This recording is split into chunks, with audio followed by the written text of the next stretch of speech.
Hey, we're going up in the world here, Stato, getting intro and everything now. Look at that. Hi, everybody. So let's see. Oh, there we go. Good evening, Pete. Good to see you, boys and girls, indeed. And Mr. Storm, Prince of Darkness, thank you for joining us. We are How the Devil Art Thou. We are fine, I'm sure. I'm fine. Heavenly. You fine, Stato? Oh, perfect. Dare I ask, what evil concoction are you drinking tonight? Well, Comic Book Gold is back. It's a special occasion, so I got me something a little harder. I got some root beer. Ooh. Oh, man. Root beer. Lovely. Right, well, I'm drinking a nice kind of like Rioja red wine. It's very smooth and it doesn't affect you in any way whatsoever, seemingly. Oh, it's not like grape juice and you're just pretending? Something like that? Not tonight, no. Because this is the first time we've actually got the all the bells and whistles on StreamYards. So any regulars will know that there's a good chance I'll disappear halfway through this show as my iMac just isn't up to the task. But fingers crossed, now that we've got all the bells and whistles on StreamYards, fingers crossed we're going to be okay. Mm-hmm.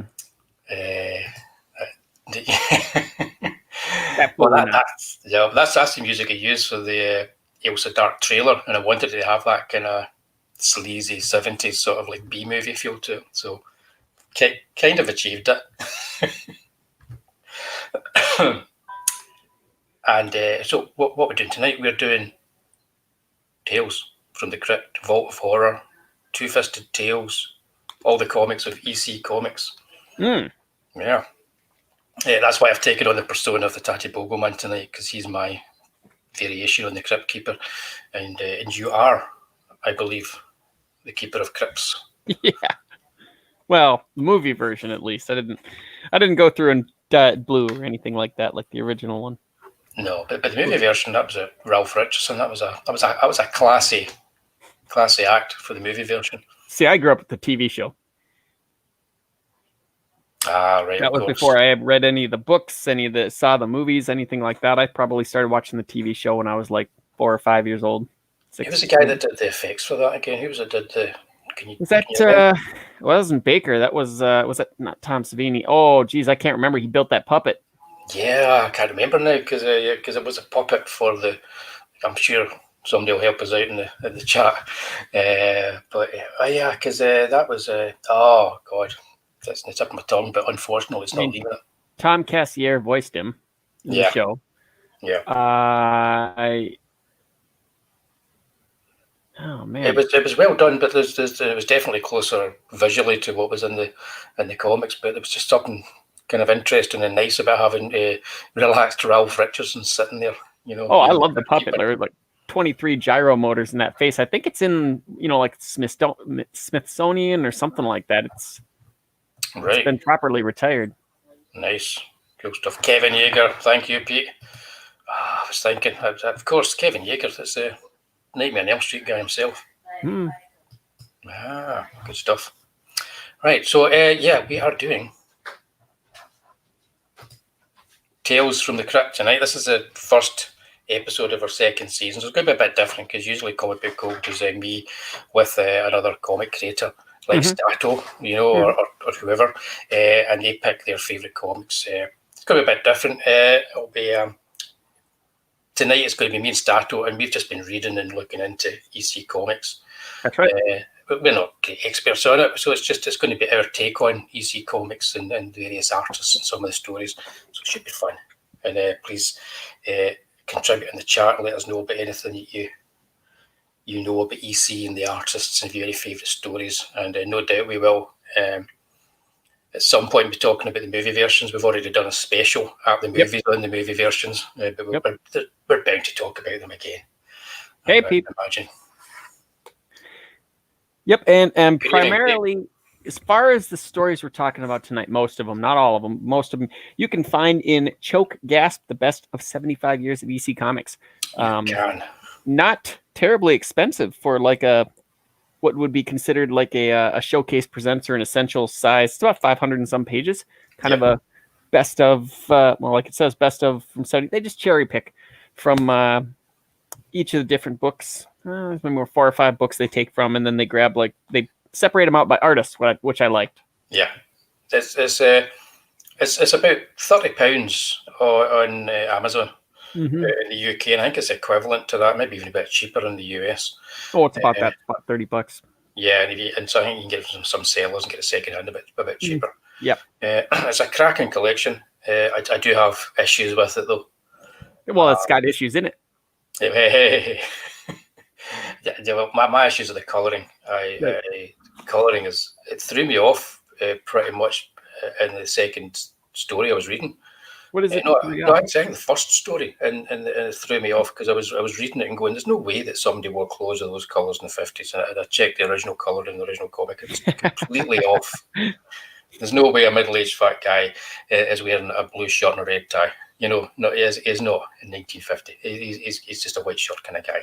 And so I think I saw there was one story. It might be the one you're talking about.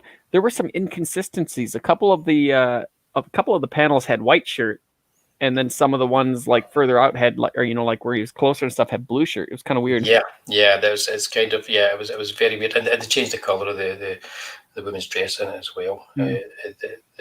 Actually, we'll talk about the story. But yeah, the thing is, if you are going to get it, if you're a purist about color artwork in comics, it doesn't stick to the original kind of colors. Most of which were done by Mary Severin, and they were really well colored for the day, particularly for being reproduced in cheap newsprint.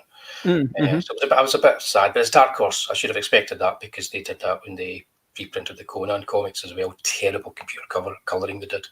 Well, see, that's the trouble with this. Like the art, a lot of times back in the day, would lend itself to black and white. I mean, it was almost created for black and white. So like the light sourcing and all that stuff was already done. So really, all you had to do is place a lot of flat coloring over it, and the inking itself would do a lot of the work.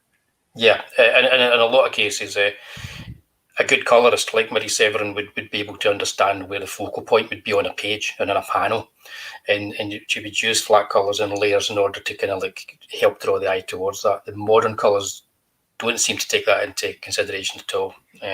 In this case, it seems like, because I know there are points where the ink suggests that there's some shading there, and they don't do the shading there. These colors look more like they were just, the goal was to like pop it off the page.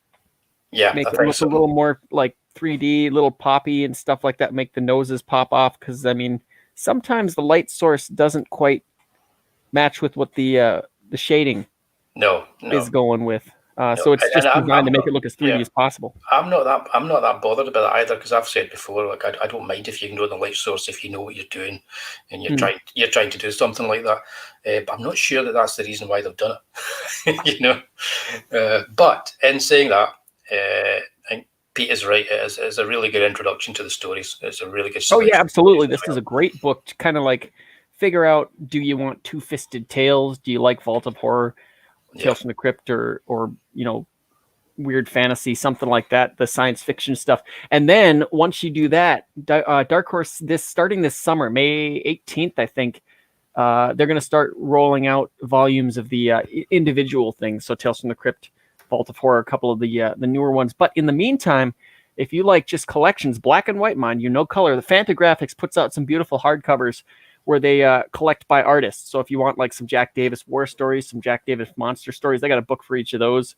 If you want an Alex Toth war story kind of thing, that's kind of your deal, then they got that for you. I found like 20 to 22 entries in that series. There's an awful lot of them. I'll tell you something. Today I actually ordered a couple because reading some of the stories in colour, and I'd read a few of them in the past, but I haven't read all the EC comics. Unlike most lines of comics where I've read everything, I haven't read all of them.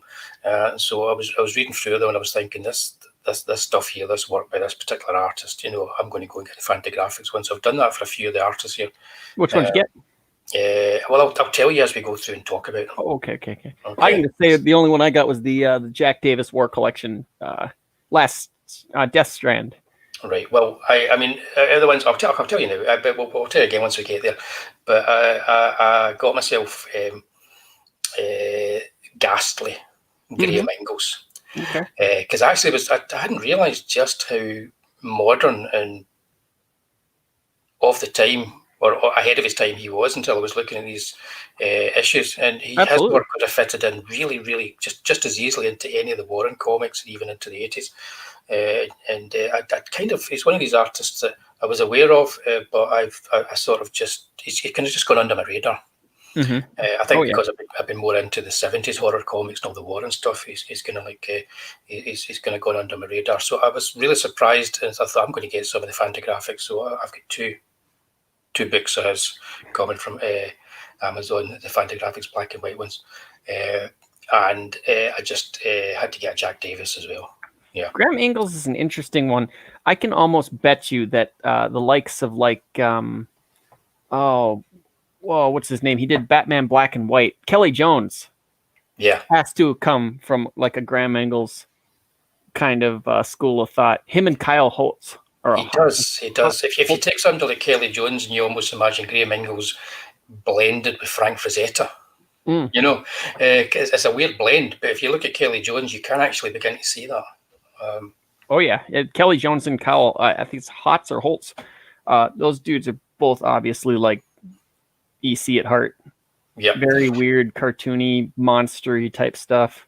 Yeah, but one thing that EC did, which was unusual for the time, was they pushed their artists as characters, so people, the readers would actually get to know the artists, and they would recognise the styles, and so they were the stars of the comic. They put their profiles in the books.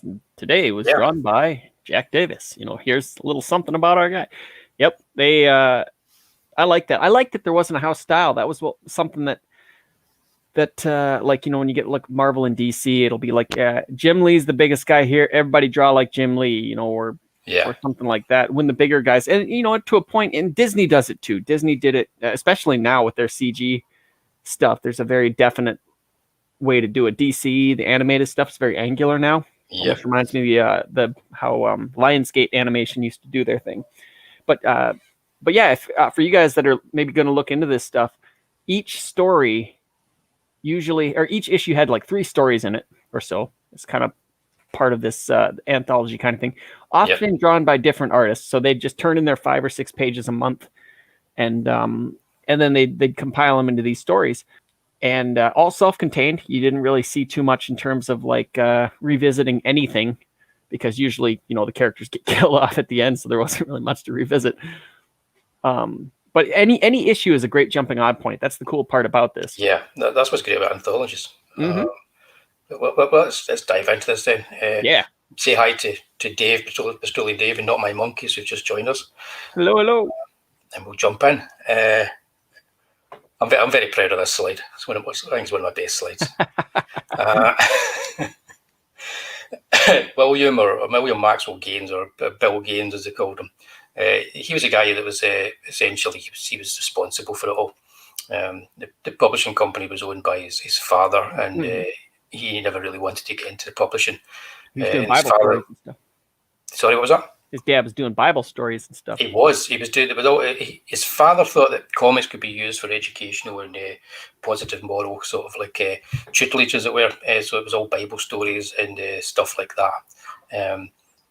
I'm sure all well produced, all good stuff for the kind of genres that we're working in. They were never decent sellers. No, made no money whatsoever. And when William Gaines inherited the company, I think originally he wasn't really interested in comics at all until he started reading some of the product, and then he kind of fell in love with the format. Mm-hmm.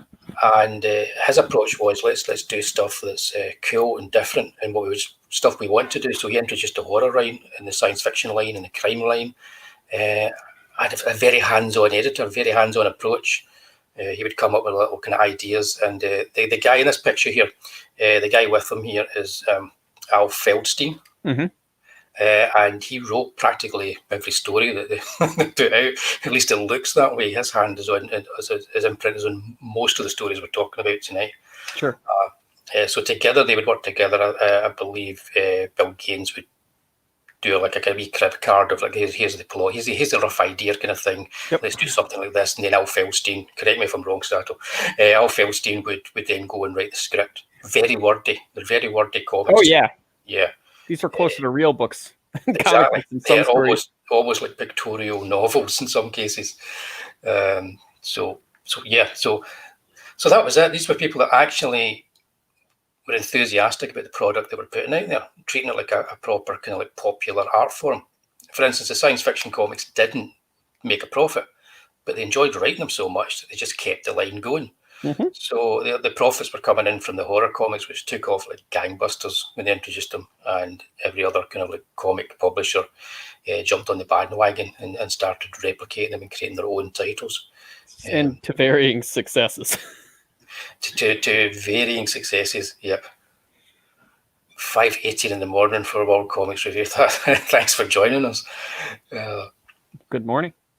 Yeah, he would have been if Bill Gaines had got away with that. I think he would be the first zombie in a comic if Bill Gaines had got away with that. Yep, you're not wrong there.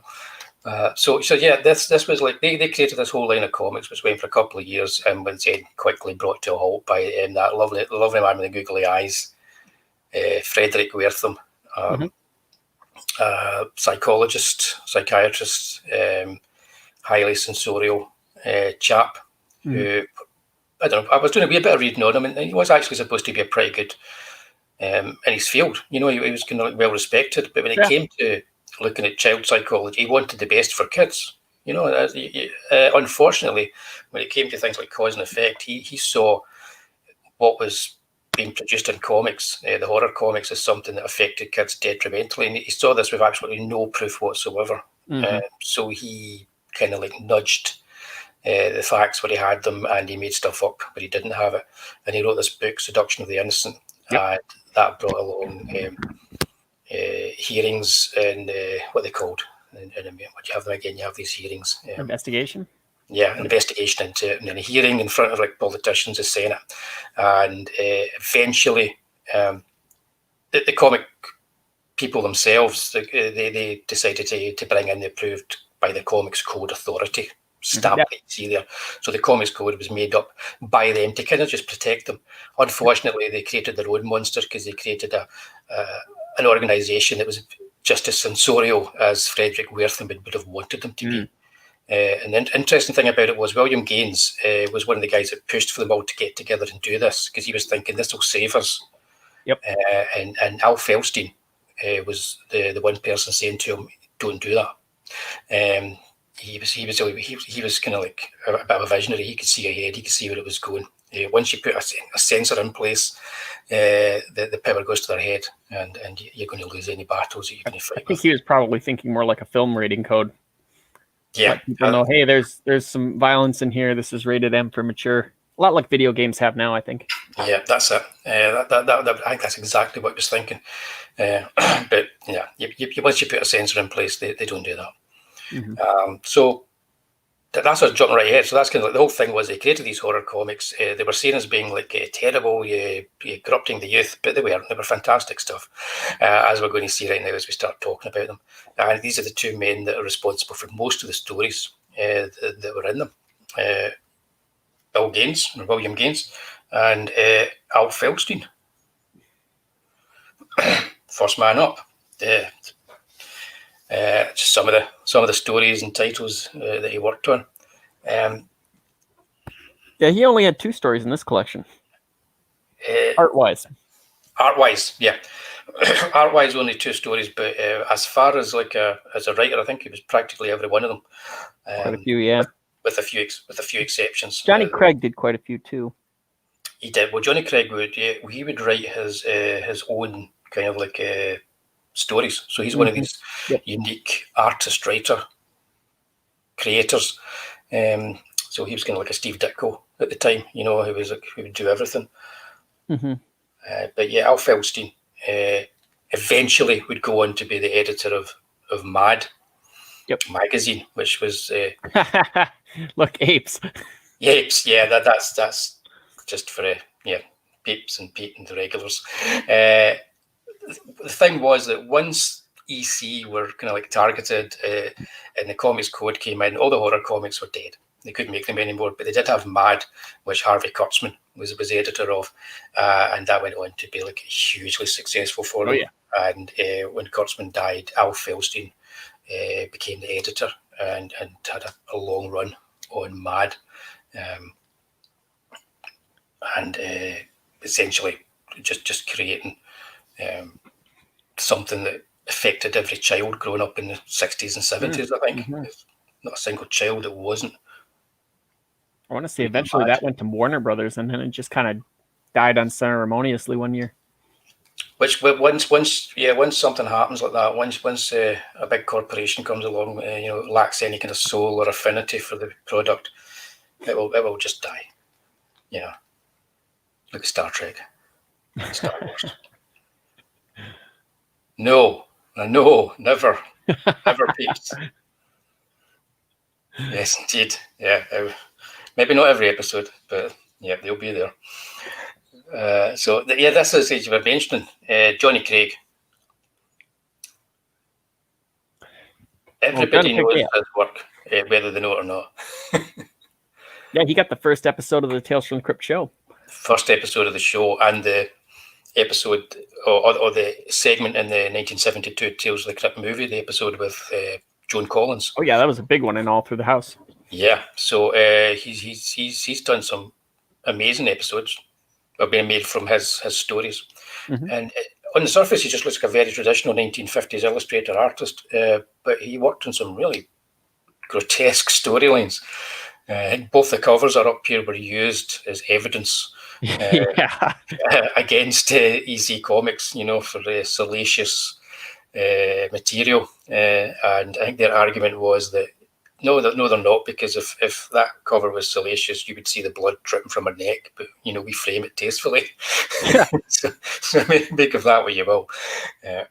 But yeah, the ones that are up here, Vault of Horror, that's the one we were talking about earlier that was abysmally coloured. And it's an interesting wee story about voodoo vengeance. There was always a story about voodoo in every other issue. That was a big thing. Well, you get away with it. Yeah, there's at least one of the stories which I was reading is like, wow, that's kind of I mean, they were very progressive for the time. There was lots of stories about anti-Semitism, not lots, but they had stories about anti-Semitism and racism, and just like full on approaching that stuff, and the consequences of this kind of evil, and not being preachy. Not being preachy at all, but every now and then they would fall into the trap of like stereotypes and some of the voodoo stories. Now you look at them and you kind of wince a wee bit and go, yeah, these are really dated. Oh yeah, definitely. But still quite good, little horror stories, with a wee bit of tweaking. Yeah. They toned in a couple of his covers. There was the one with the head with a hatchet in it, which thanks for joining us, Job. The one with the head with the hatchet, they replaced the hatchet with nothing. The toned down version, just completely erased the hatchet. That makes it better. Yeah, that's it. Looks like he just ripped it off with his bare hands. That's it. But no, there was a different cover. It's one with the hatchets in the head of a woman. Oh. And they just took the hatchet away. So it looks like there's just this cornrows-looking dead woman with a split parting in her hair. Very odd. Touch and Go. That's a good one because that's a short story by... hang on. Yeah, I like that one. I'm drinking my wine. It's like an OCD sort of situation. Yeah, it's a Ray Bradbury short story. And it's adapted. I mean, when you know it's a Ray Bradbury short story, you can imagine reading it because it has that sort of repetitive nature that he used in his stories, where where he's leading you somewhere. And I was talking about repetition in one of my live streams the other week there, and he was really good at that. And so he's got this character here who's going to get caught in his crime because his OCD means he's got to clean everything in the house that he might have touched. And it's just one panel after panel of him getting crazier and crazier as he's like cleaning things. It's a really good story. And I think Johnny Craig's probably the best artist for it because he has that very kind of conservative, traditional look to his artwork. Oh, yeah. Very clean compared to some of the other guys. Indeed. Excuse me.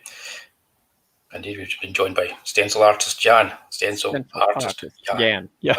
Hello, Jan. Or Janimo, as he's now known. But yeah, I was surprised as well how much I liked the Johnny Craig stuff. I hadn't realised that he'd written it or adapted it all himself too. So the Bad Santa stuff, it's all his doing. He's a man. This is some of the stuff best like for coloring, as far as like it's really clean. Yeah. Terrific line work. I've got a whole load of kind of artists up, and there's some that we're probably not even going to talk about because there's so many kind of good ones. But we've only got like an hour and 90 minutes or so. We can't be hanging about all night talking about EC artists. Sure. You know, we need to come back in a few weeks' time and, I don't know, talk about Warren artists or something. Lots of Spanish names there. You just pronunciation. But the big one that everybody kind of knows or should know is Jack Davis. One of my favorite. Yeah.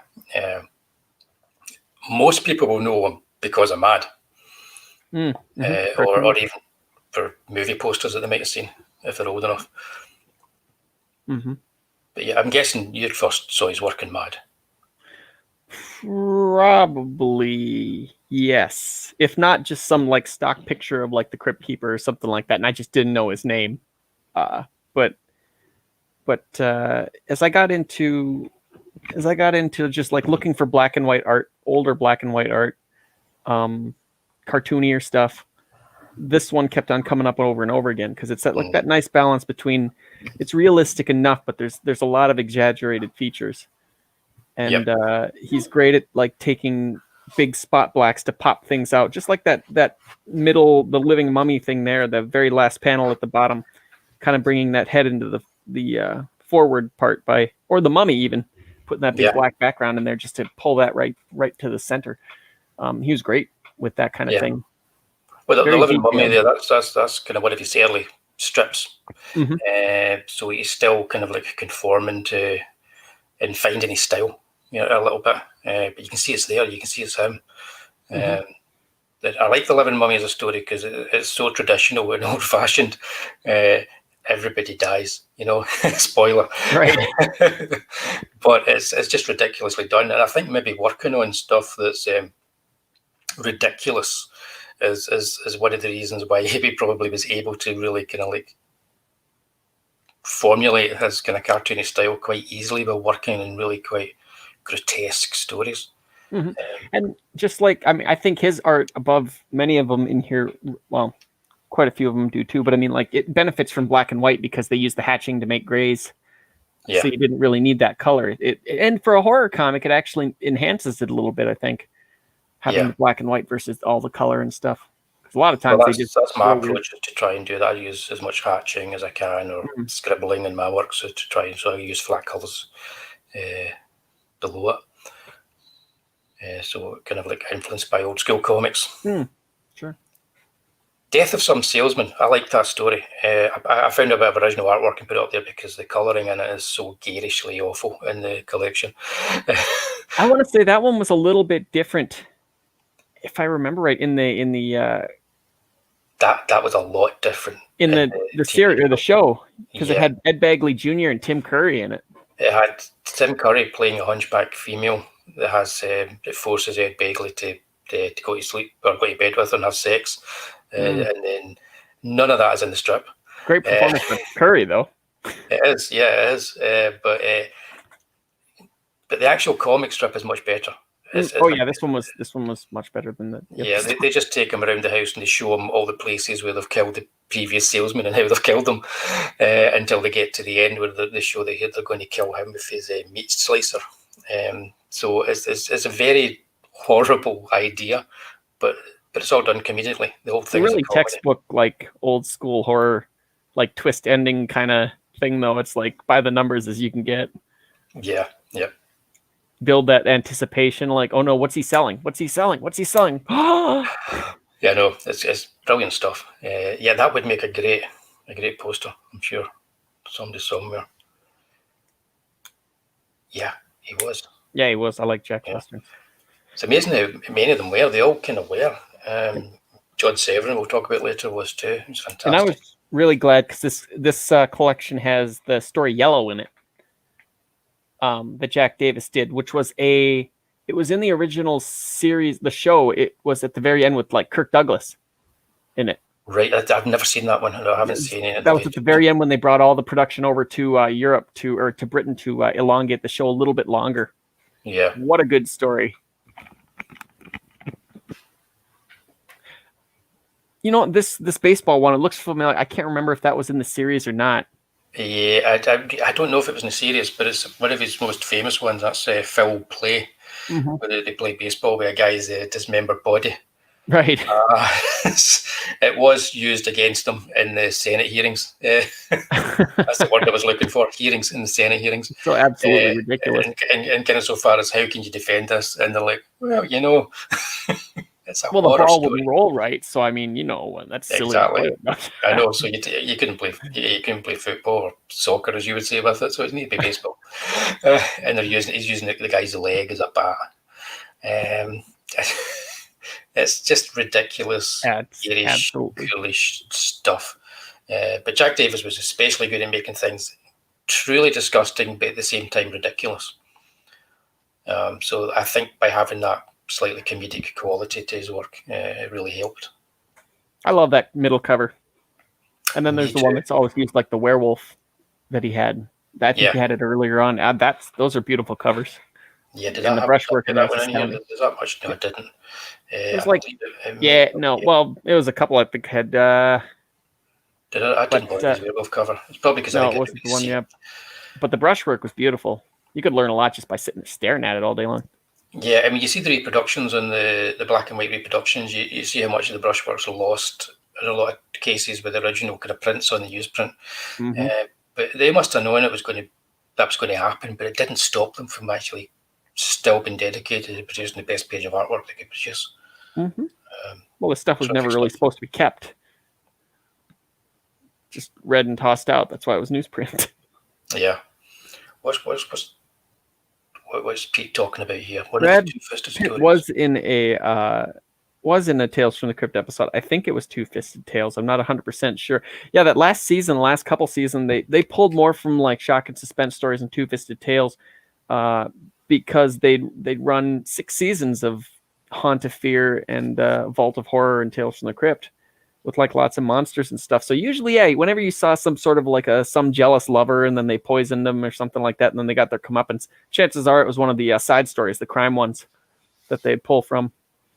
No, right, cool. I need to kind of like go and grab a hold of some of these old DVDs if you can still get them. I know some of them are usually expensive. Well, no, they kept the Tales from the Crypt series in. I think it's probably cheaper for you, but over here you can get the DVD full series for like $70. All right, cool. Or something like that. It's not terribly expensive. Yeah, but then I could get 3 kind of like black and white hardcovers for that. So it swings and roundabouts. But sometimes when they change it for TV, it's just as good. Yeah. Cheers, Dave. Absolutely, I second that. Yeah, it's interesting. I like the TV stuff. I do prefer the movies. So I like the idea of going from one story to the next because it's more like the comic where you'd have like those 3 stories one after the other, all completely different. But then when you get the whole season of the TV show, you've got like anywhere from 13 to 21 right after the other, different like stars and stuff. Like you get like Timothy Dalton playing a werewolf against Beverly D'Angelo. Just weird stuff like that. Yeah, that's that's worth watching. I've got to say. I'm going to give that one a watch. Oh, Werewolf Concerto. Yeah, it was in like the 2nd season, I think. It was a great episode. Right on. Now I'm going to jump on to some. No, Brad Pitt wasn't in the Yellow episode, Pete, just so you know. He was in something totally different. I think he played like I don't remember, he's like an outlaw or some kind of outlaw type person or something. Yeah. That was just typecasting then when he was a younger lad, wasn't it? Oh, yeah. Bad boy. Definitely. Yeah. Here we got some Graham Ingalls. Graham Ingalls, yeah. I hadn't quite realised how much I liked his stuff until I started reading them. Very weird. That witch. Yeah. Well, his witch was the best. That's what he would do. He would do the witch's cauldron, and he would always have this huge image of the witch's face, just really detailed, and you can see how he's influenced artists that have come afterwards, like Bernie Wrightson and Stephen Bissett and John Tottleman. You can see their influences. That falls more into illustrator than comic book artist, I think. Yeah, totally. Or cartoonist, I should say. Yeah, but if you look at those pages, you look at the one down there with the shadows and the walls and that, just incredible graphic stuff. But he's drawing it all with a kind of like a freedom. So it's a truly kind of illustrative approach. I'm sure the guy just sat down and drew as if it was, no problem to him whatsoever. Perfect example of learn the rules and then break the heck out of them. Yeah, exactly. So yeah, I really liked his stuff. Not so much because the stories, but just because I just want to sit and look at the work. Oh yeah, look at the artwork. So I've gone and ordered 2 books of his work. Oh, absolutely, Dave. The Tales from the Crypt series, the shows were based on the comics. Some of them were written for the show, but they will tell you based on this story by this guy, this comic, and stuff like that. Right in the credits of the show, they'll let you know what it's based on an EC comic, based on a Voltus horror series, kind of thing like that. So some were written originally, but most of them were actually adapted stories from the comic. Yeah, cool. Yeah. And yeah, everybody feel free to go and sub to Bristolian Dave too. I was just watching one the other day. Yeah, his channel's growing. He owns about 9 million Blu-rays and 10 million DVDs. So he does. So it's a hell of a collection he's got to go through. Maybe even more than that. So he's going to be able to make himself a sweet throne out of the discs and just like sit on it before long, just like snap one off the arm and put it in the player. Totally. I think, I don't know, I think he's where I was with comics. I used to be like, I'd buy everything. At one point, I don't care what it was. I saw a comic, I would buy it. Yeah, it always makes you laugh when he's going through. He's like, I don't know what this was. I just saw it. Looked okay. Never heard of it. It came in a box. I bought it. Yep, I love that approach. I'm all for that. So yeah, I put up some Jack Kamen pages here. Mm-hmm. He's the one that I think is the most conservative of the artists. The worked. You may not. I don't know if you agree or disagree, but I think he was the most conservative of the artists insofar as you can imagine him being trained, in illustration and then going out and doing it and not deviating too much from his training. Oh, you think so? Well, you can imagine that, I said. You can imagine that. Oh, yeah. If you just look at it without actually sitting down there and reading through the stories. I think once you sit and you actually read through a whole story, you realise there's much more to his work than that. Mm-hmm. But it definitely is more of a 1950s commercial artist approach to oh yeah, definitely. And I think because he was working a lot on crime stories and science fiction stuff, it helped it because it grounded them in a kind of like it's happening now. It grounded them in a kind of reality. So again, it was a case of like the right kind of artists for the job. So in modern kind of like terms, you might look at his work and think it's not particularly flash, it's not particularly kind of like Jim Lee cool, and you're like, no, but what this will do is this will ground a story in a reality that will get people hooked when they're reading it. That's okay, because a lot of these guys were classically trained. You could take the words away and still be able to kind of grasp what's going on, which is more than you can say for certain, more modern artists that are just doing like really cool shot after really cool shot. Yep. It's interesting. I'm just looking at the Crypt book I have has the Witch's Cauldron story reprinted, which looks purple on most of the rest of the page. I believe that's in this one too. Yep, I think so. Yeah, I think that they tended to use purple a lot for like a kind of shadow kind of over somebody. They wanted to have that kind of shadow over somebody because it would print better than greys. And the problem with the recoloring is sometimes they make decisions such as if we jump back to Johnny Craig here, that Voodoo Vengeance has got purple walls.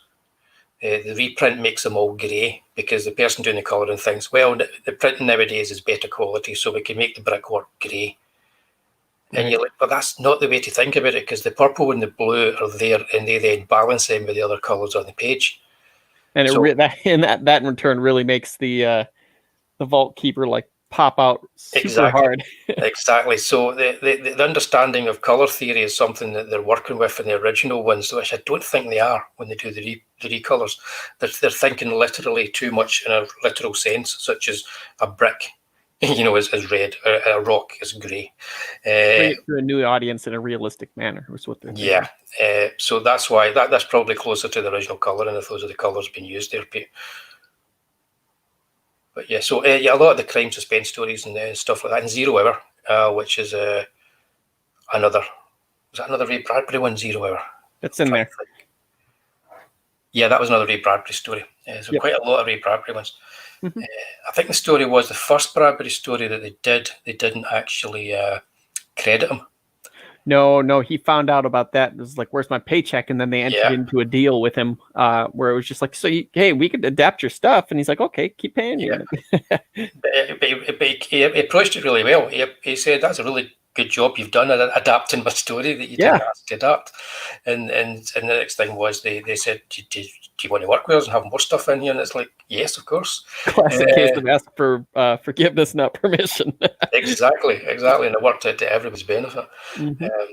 But yeah, so that is in there. We'll talk about that story when we get to it, the one that they did that with. Mm-hmm. John Severin, Mary Severin, that was his sister. She did the majority of the original colouring at EC. Oversaw that, and he's a very underlooked artist in comics because he mostly worked in westerns and in war and historical sort of like titles, because he can make realistic stuff look real. A really, really kind of like distinctively graphic but illustrative approach. Definitely. All of his entries in this book are either from war, or one weird fantasy, but the rest of them are from the war line. Yeah, and a lot of them, of course, are written by Harvey Kurtzman. Mm-hmm. He was the editor of the war line at that time, before he went on to edit Mad, which was like the comic that he was in love with the whole idea of Mad and creating Mad. But I'll talk about that in a second. What I love about some of these war stories is, especially when Marines Retreat, is these were being created in the 50s, and this story here is dealing with the Korean War, which is kind of like the forgotten war that nobody really wants to talk about, and nobody really wanted to talk about at the time either, I don't think. And everybody's aware, if they've read comics at all, any war comics, are aware of the 1970s work that Joe Kubert did with the DC line with this war as hell. I love that stuff. Yeah, it was always like, no matter what, it was always war as hell. We're not going to kind of glorify any of this.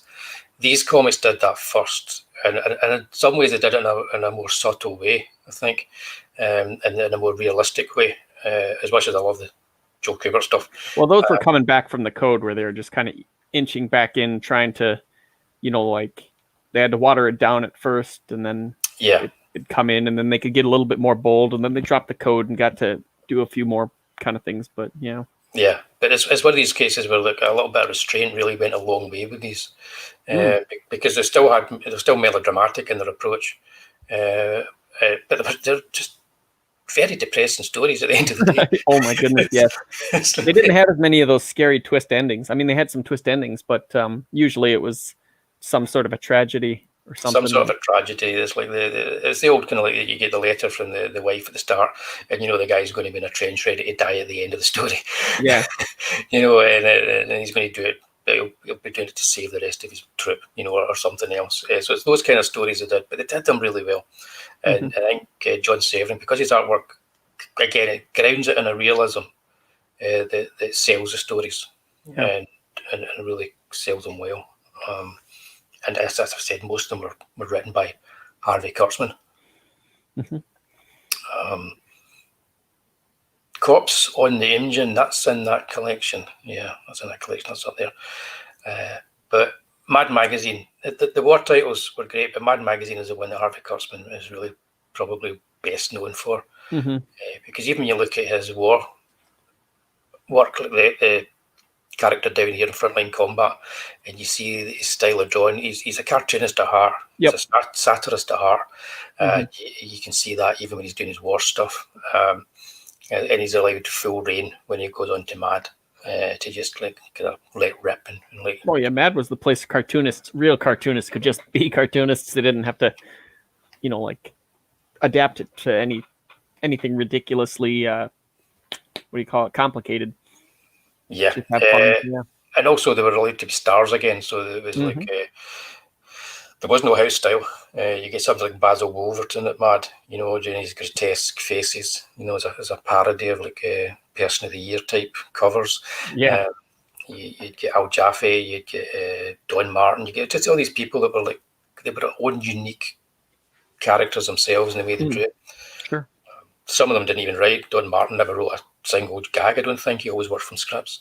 Whereas other ones, they did everything. They wrote and they drew all the work. I put in the humour in a jugular vein. That was a page where he was actually commenting on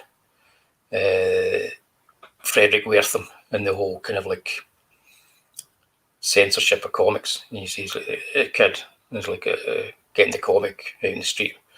Like it's some kind of comics go underground, like it's some kind of drug or something. So even then they were like looking inward, their own kind of problems and kind of like putting out there and laughing at it. Oh yeah, hadn't become a problem for like artists yet, where it was almost like admitting you were some kind of a pervert if you worked in comics for a little while after the code came out. Like nobody wanted to touch you, go near you. No, not at all. And they were always looked down upon anyways. Like they went the same thing as being an artist on a strip on a newspaper. That was quality. Hal Foster on Prince Valiant, that was quality. But comic book artists, they were always looked down on. And World Comics Review, they're bound to reprint that. Hopefully, at least another hardcover, if not in softcover. You can find a bunch of them used though, for under $20. The Fantagraphics ones. Yeah, and just not some of the ones that are out of print. They're going for silly prices right now. Oh yeah. Yeah. So you just keep looking, because eventually one pops up. Just keep looking. Which is what I love about them. Like, if you're a big fan of Jack Davis, you buy the 3 or whatever that they put out for him. There you go. You got the whole Jack Davis collection. You're good. Or you can go for the entire run, or you can go for, all the monster ones. There's so many different ways to collect those things. Yeah. So, Mad Magazine, that was the last kind of hurrah of EC, and it went on for years. So, it's not as if EC just died. They consolidated. Yeah. Like, everybody knows this guy. If they know anybody that's done any work at EC, they know Wally Wood. Oh yeah. With his rules of drawing. His rules of drawing, which was him taking the piss. It really was. I mean, yeah. Some people take that seriously, and you see them talk about it, and it's like, no, what he's really saying is every now and then you just cheat. and he must have been bored or something. He made that up for people. Because the guy had a wicked sense of humour, I think. You think so? I think so. Just giving him a starting point? Yeah. I'm going with that anyway. Okay. He eventually killed himself, didn't he? Oh, jeez. Yeah. I didn't know that. One of these tortured people. As artists for you. Anyway, just to lighten the mood. Weird Science. He did a lot of science stuff, but he was always kind of like known for his kind of clean lines and his kind of sexy kind of like ladies that he would do lots of kind of like cheesecake sort of stuff. Very much in the Dave Stewart. Dave Stewart went right with him. Yeah. Yeah, greatly influenced by Wally Wood. I think the next few artists, there's a few of them we're going to talk about here. Wally Wood and Al Williamson, I think, and then of course Frank Rosetta. All had that kind of like approach where you always had these really sexy, curvy 1950s women in tight spacesuits. Right. That's going to sell covers. Covers like that is going to sell issues. And there's one story here that's dead interesting, and it's Came the Dawn, or Aim the Dawn as it looks here, because I've got you just over the top of the sea there. It's the first time using an overlay. So Came the Dawn, which is a interesting story. It's drawn by Wally Wood. It's really nice. The black and white stuff is much nicer than the colour stuff. Sure. Because you get to see all the detail. What's interesting about it is it's not much of a story. No. But its sole purpose is so that you can draw good-looking people for a few pages. So you've got like the sexy lassie and the guy. And the story essentially is the guy goes up to like he's sort of like what do you call it? Those cabin. Cabin, that's the word. Thank you for that. Cabin in the woods, and meets this sexy lady there, and they fall in love. And then he finds out there's a crazy woman escaped the asylum. He thinks this is the crazy woman that escaped the asylum, so he kicks her out. And because he kicks her out and he won't let her in, she ends up being killed by the real crazy woman who's escaped from the asylum. that's the story. Not much of a story, but it's the execution of how you get there, and it's a pleasure to kind of like read because of the illustrations. Absolutely beautiful art. The only problem was one of my favorite episodes was the came to the Dawn from Tales from the Crypt, where it was like bear poachers getting eaten by vampires. That's what I was talking about. Really, they just took the title and they went with like they had Bruce Payne and Michael Ironside. Yeah. And what a great ending. Oh yeah, the daylight doesn't start for another 6 months. No, it was so good. No. Yeah, but yeah, this one was a very run in the mill. Yeah, it's kind of a run of the mill story. It almost would have fit in their romance line, except for that ending. Except for the last panel with her lying in the grass with a knife in her head. Because this is about what their romance books were, without the the doubt, casting doubt. Pretty much, the Jacobus. But it's dead interesting for another reason as well, and that is because when they banned all these comics, and they were just kind of working on Mad Magazine, they were still trying to do these kind of like pictorial sort of like crime books, and Frank Frazetta had been given the task of redrawing Came the Dawn. And you can see here some of his sketches as he worked on it, which are gorgeous. Because it's Frank Frazetta, he's going to sex it up even more.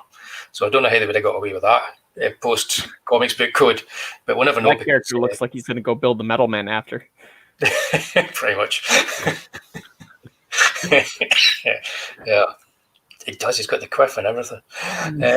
But I never saw print, unfortunately. If you Google it online, you can find the work that he was working on to do that.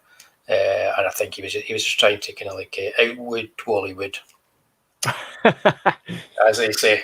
But maybe they would say that, but they'll say it now because I've said it. They'll avoid it like the plague. Nobody's going to say it like that. Outwood Wally Wood. Outwooded you. What? Yep. Where there's a wood, there's a way. But yeah, so there's a few strips and covers that he did, and collaborations as well. But he's about Al Williamson and him collabing on one of the famous covers. But yeah, Frank Frazetta, work for EC. That's how good they were. That's the quality of EC. Measurement tape. Yeah, Joe Orlando. Yeah. Anybody who's watched the first season of Comic Book Gold will have seen a comic that he worked on called The Watchmen. A lot of people chose that as one of their favourite comics. He was chosen to do the Black Freighter comic book within the comic, right? Because he was an original EC artist. So of course it made sense to get an actual artist who worked on those comics to work on the Watchmen. He did a really good job with it. It was a very good kind of counterpoint to the style of Dave Gibbons. Oh yeah. But my favourite of his stories is Midnight Mess. And the reason it's my favourite is because it's in the 1973 Amicus movie, Vault of Horror. Yep. And so that's I first saw it as a kid. And it's the vampires who have a restaurant. And that's where they all go to basically just drink and eat blood in various different forms. And the guy who kind of stumbles across it ends up getting strung up, and they put a tap in his neck, and they use that to drain him of his blood. Right. So it's a ghoulish but funny story, and he's not a nice guy. He deserves it. And that was almost my favourite kind of story that Joe Orlando worked on. And again, I had no idea about Joe Orlando at the time. I'm trying to think of what exactly the guy did that wasn't all that nice, besides not believing in vampires. Well, in the Vault of Horror, Vault of Fear is worse because he kills somebody. So he has like a really nasty piece of work. Yeah, I was going to say that's here, but he just comes into a town looking for his sister. He's like, "Oh, vampires aren't real." That's the worst. No, I'm getting a Vault of Horror. I'm getting Vault of Fear. What I'm talking about. I'm getting mixed up. There's a book called Haunt of Fear, which is a book written by Martin Bark, which is about EC Comics. If it's available, get hold of a copy. It's really good. But I always get mixed up with Vault of Horror. But he was still. It was the same story. He was looking for his sister. And when he gets it, I'm pretty sure he's killed somebody. Oh, maybe. I don't remember that part in the story. Could have been. I know he was just coming in and going, "Hey, I could live here. There's nobody here." Yeah, I gotta find my sister. I think it's his sister that kills, as far as I remember. Pete, you're bound to have seen that quite at some point in the last year or so. But I'm pretty sure he kills his sister, so it's a surprise to him when he sees her as a in the movie version. Oh yeah, in the movie. That's right. Yeah. I think in this one he just doesn't believe in vampires. Yeah. It's because I just read this story today. I think he just didn't believe him. Didn't heed the warnings. No, this one is just a case of he just doesn't believe in vampires. Right. And she kind of tries to kind of like ward him away from stuff. I believe in this, but but he's still just he's just not very he's not a very nice guy. He's just he doesn't deserve to be strung up in this way, unless he's in an EC comic, and then it's a lot of fun. So he does deserve it, So that's the kind of like the mood you've got. But they made him worse in the movie version. Oh, definitely, yeah. Needed to make him deserve it. That's got to do something bad. Back in EC comics, you didn't need to. Just walk into the wrong place, and that's it. You are food for the night. But but we do have another story here, Judgment Day, because we did talk about how they did want to create stories that had some kind of social message and some kind of reason behind them, other than just exploitation and horror and gore. And that's the kind of story that they were running into trouble with, simply because the last panel, which is up the top left-hand corner here, had a black man in it. Right. Did you read that one in the collection? Because it's in the collection. I did, yeah. Because essentially, I didn't read that one, but I've read it years ago, and it's robots that are different. And so only robots of one color seem to have rights, and the other color they don't have rights. Right. And they're limited. Or limited rights, and they're trying to get into, like, this could have been the start. I'm pretty sure Gene Roddenberry must have read this. They're trying to get into some kind of galactic federation, and this astronaut goes there to basically suss them out and see whether they should be allowed into the Federation. It might not be called the Federation, but he always wears a helmet. The astronaut wears a helmet all the way through, and at the end he says, "You're just not ready to join us," because they have this kind of like a setup where some robots are born better than others, and of course at the end he takes off his helmet. You see he's a black man. So they're making a commentary on racism and how African Americans and black people are treated. Right. They faced kind of pushback on this, and they were the publisher, I think it'd be the distributors were like, you need to change that last panel. We can't have that last panel with the black man in it. And I believe Bill Gaines down the phone told them to F off. Right. And they just published it as it was. So good on them. So it seems a wee bit, you read it now and it's like, it's so on the nose, but it wouldn't have been then. It wouldn't have been when it came out in the early 50s. That would have been like, that's not the kind of stuff that people would have been doing and putting out there. So again, bit of a rarity. Good stuff. But not as good as Midnight Mass, because it's got vampires in it. Right. Snap ending. Yeah, snappy. Well, not just for the artwork more than anything. Oh yeah. Al Williamson, who's again one of the best artists ever to work in comics or comic strips. Best artist to work on Marvel's Star Wars comics, because he did the Empire Strikes Back and the Return of the Jedi adaptations, which are terrific. Oh yeah. He doesn't have much in this collection. He's got like 4 stories. Yeah, he did a lot. I'm sure he did a lot more. And he did that cover there, the one with the weird fantasy cover. That's a collaboration between him and Frazetta. Yep. But he did Sound of Thunder. Oh yeah. And Sound of Thunder is that's the story that they used from Ray Bradbury, and they didn't let him know they were using his story. And that's the famous one, because that's like the butterfly effect. The idea that you travel back in time and you stand on a butterfly, you could change the future, sort of thing. Yeah, I saw the movie version with I think Ed Burns made it. I want to say early 2000s. Oh, I remember. I've never seen that. Yeah, I forgot there was a version of that. Yeah, mm-hmm. Yeah. Is that any good? It was all right. I mean, it was lower budget. Yeah, not too bad. Yeah, dinosaurs. Dinosaurs, yeah. It's got dinosaurs in it. That's always good. But yeah, so that was the one. You can tell by the amount of dialogue in some of these pages how they were very literally. They had, especially with Al Feldstein being involved in just about every strip. He never underwrote anything, and I like that. And some of them are like really nice and kind of like melodramatic. It's also a credit to the artists when they're given like very little space to do something. The things that they could do in some of these tiny panels. Yeah, yeah. World Comics Review. That's right.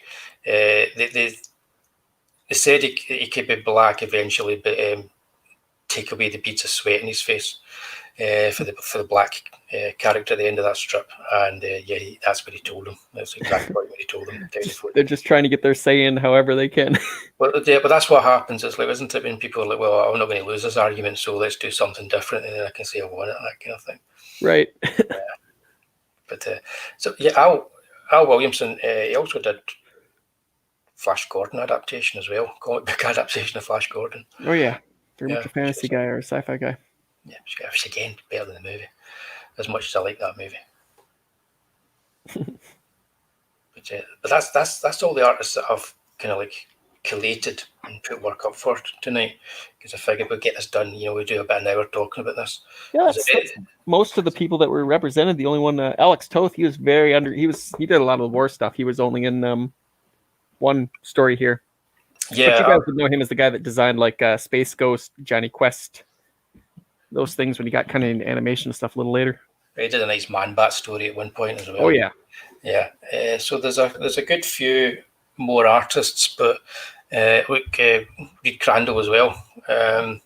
There's loads of artists, but I figure as the weeks go by, as we take on a few more kind of like things to look at, we'll be looking at some of these classic artists. So we'll be coming back to talk about a few of them in a bit more detail. So tonight, this was just kind of we're getting Comic Book Gold on the go, and this is our warming up, guys. Me and Stato, this is us warming up. I think I'm probably going to get a Johnny Craig collection as well at some point. Oh yeah. Yeah, I think so. Although I like his work when it's coloured. Don't you get addicted now? I know. I won't. It's like World Comics Review said, a lot of them are out of print. So it's a case of like, because they're artist related, you just stick to the particular artists and you're fine. I was looking on Amazon at like, well, it might be different for Amazon UK, but I mean, I was looking on Amazon. It's like anywhere from $13 to $19, $21 for any used copy. Right. For a good chunk of them. I mean, now, more expensive wise, or brand new, they're more expensive. It's sure But that's the beautiful thing about books. You can crack it open, like once, and as soon as that spine's open, it's going to lose a good chunk of value for a while. Yep. Exactly. That's why I hate these people who just buy them in order to sell the one later on. That's my EC story. Me tracking them down and doing them away. I got Death Stand for about $16. Well, now it's up to 22. I mean, but still. I'll need to check again, because I was checking and they were going for silly prices. I'll see if I can. Yeah, I'm looking at like brand new 29, 26, 29. Not an incredible, like for a brand new one. Yeah, it's not too bad. Yeah, not bad at all. Well, I won't get addicted, guys. Don't worry. I'm not going to get addicted. I mean, it'll add up. But see, I love the Warren stuff, but they've released tons of hardcovers, and I've only bought like about 4 or 5, 6 of them. Sure. And there's about 30 or 40 out there. So I know. I'm very selective. so kind of like trying to collect the Peanuts, like the full, the Peanut comic strip. Oh, I've got all of them. Yeah, you got all of those? Not the color Sundays, but I've got all the black and white ones. Yeah. Oh wow! Because I know they released them like 2 at a time in like little 2-packs or whatever like that. I bought the 2-packs. Wow! that had to have been a heck of an investment. Those are expensive. Yeah, but they did them over a few years. I suppose that's true. Yeah. Wow. And I was able to get some from sellers because they weren't going out of print. And it was cheaper getting the 2 sets than it was to buy them individually. Oh, in for a lot sure. of cases. So yeah, I wait. That was one of these cases where I went, no, I'm just going to wait when they're coming out. I'm going to buy them as they're coming out, and I did that. Oh yeah. I'd like to go back and get the color Sundays, but you don't need the color Sundays. And sometimes though, it's really weird. Like I know the Black Sad one that Dark Horse put out is already out of print, and it's already going for crazy prices, and it just got released this year. Yeah, it's terrible. It's almost like they've got no faith in how many they're going to sell, so they'll do a short print run or something. Right. Yeah, as long as they bring a soft cover out eventually for these things, at least we can get the work. That's the thing. Sure. But I mean, well, it was a soft cover. That was the crazy thing. Oh, what's that soft cover? Right. It came out July 14th, 2020. It was like they $20 or $30 or whatever starting, and now it's not available for paperback. It's cost like $100 to try to get a used one or whatever. Like it's crazy. That's nuts. Glad I got it. Yep. Hey Adams. Hey Adams. We could start again and pretend that we don't know anything and just make stuff up. You just have to go back to the start and rewatch it like at times 2 speed. You'll get up to. Yep. That's pretty much done. It's like EC Comics. They are Dark Horse are just about to release soft cover versions of A Haunt of Fear or Vault of Horror, whatever one they're going for. Tales from the Crypt over the next few months. So they're kind of affordable. They're recolored ones, but that's not going to bother people the way that it bothers me. And it's a good way of reading them because they're doing like about 4 issues per collection. So if you are interested in them, I say give them a go. Get one of them, have a wee look at it. They're a lot of fun. I'm sure you've all seen the movies that were made from them. It's interesting that because the movies that were made from them, they were very British. So Tales from the Crypt and Vault of Horror. They very, very much were. Very, very, very British, but incredibly close to the original stories. And I think because they were made in the 70s by a company that they didn't make them period pieces, they just filmed them as modern day kind of Britain. That meant that they actually had the same sensibility that the original EC creators had because they were doing that in the 1950s. Sure. It wasn't so much like old school gothic horror stuff. It was there then and now, set in that day and that time, ripped from the headlines, for their crime suspense stories and that kind of stuff. Right. So they're interesting that way. I think they are the most faithful adaptation. I think they're more faithful than the TV show, as much fun as the TV show is. Sure. Yeah, but they are. Yeah, excuse me. The TV show had to change quite a few things, maybe to make them more shocking. It was late '80s. It was HBO, or maybe some of the reading some of these stories, like you said, some of them are dated. They need a little bit of an update as far as like the twist ending because it's just not relevant anymore, or maybe too much. I know, maybe too much. Well, but yeah, all products of their time. All products of the time. Yeah. I was amazed how shocked I was at some of the stories, mind you, from products of the time. Then again, but at the same time, it just lets you know that even though they were being very progressive with what they were doing, I hate using that word as well, but I'm using it in its correct form here. They were being very progressive in the work they were doing. They were also like very much of their time too. Yeah. Traditional in some senses too. That's it. You've got to always look at work and put it into historical context, and you'll get the most out of the work that way. Yeah.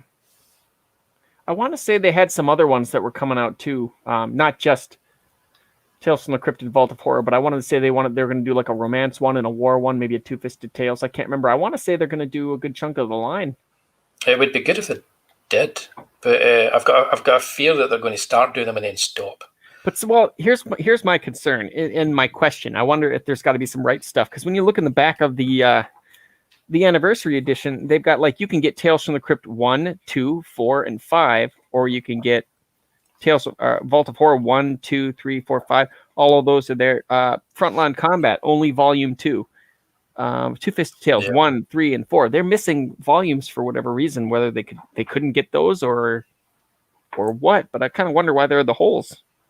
Yeah, that's weird. Okay, yeah, there's also the numbering to work with as well, because none of these comics started at issue 1. Oh, right. Well, I mean, just as far as the collections go, I kind of just wonder why you get like a Tales from the Crypt 1, 2, and then 4 and 5. Okay, these are the ones Dark Horse are re-releasing. So I wonder if there was a situation where they couldn't get certain ones, or just maybe certain ones weren't reprinted. Yeah, maybe the short story adaptations and that kind of thing. It's possible. I don't know, but it's kind of weird because now that's I'm wondering if they're going to do the same thing where they just release 1, 2, 4, and 5 in soft cover, or if they're going to actually get the third one, or it'll be interesting to see what happens. And we won't know for like a couple of years at least, because they'll probably release one a year or something. I'll just mock up a spine, print it out, and stick it on another book and put it in between them, and that'll make me feel better. That'll do the job. Just put like tape down the Tales from the Crypt volume 1, volume 2. Maybe drip of blood. Yeah, if there's anybody watching that's new and doesn't know what we do, Statistical Zero, follow him on the old Twitter. He's a cartoonist par excellence, and I've got my comic book funding on Indiegogo, Ales of Dark, Werewolves and Bampots. There's links down below. Please do click on them and give them a look. Yeah. And as David reminds us earlier, if there's a bell anywhere, ding it. If there's a thumbs up, click it, because that helps us all out. If you don't like it, do the thumbs down, because that seemingly helps you out as well. I think that's us done with EC. It's been a nice compact show. Good start to the new season. Absolutely. So, what do you got coming on next? That's a good question. That's a great question. I'm glad I've got that. I'll be here on Tuesday evening. Tuesday evening here. It might be if you're somewhere else, it may be a different time. But at 11 p.m. every Tuesday, I'm going to be live streaming. I've been doing it for the past few weeks, and I'm colouring issues of the Tatty Bogle Man, or colouring pages of the Tatty Bogle Man. Not issues. That'd be lightning fast if I did an entire issue in one. And we've got to the point now we've come up with this kind of like format where we pick a topic and we talk about it occasionally. Occasionally. So if Stato's free and he's around, he'll be jumping in. But I do know the mighty Prince of Darkness himself, Lucifer Storm's going to be joining me again next week.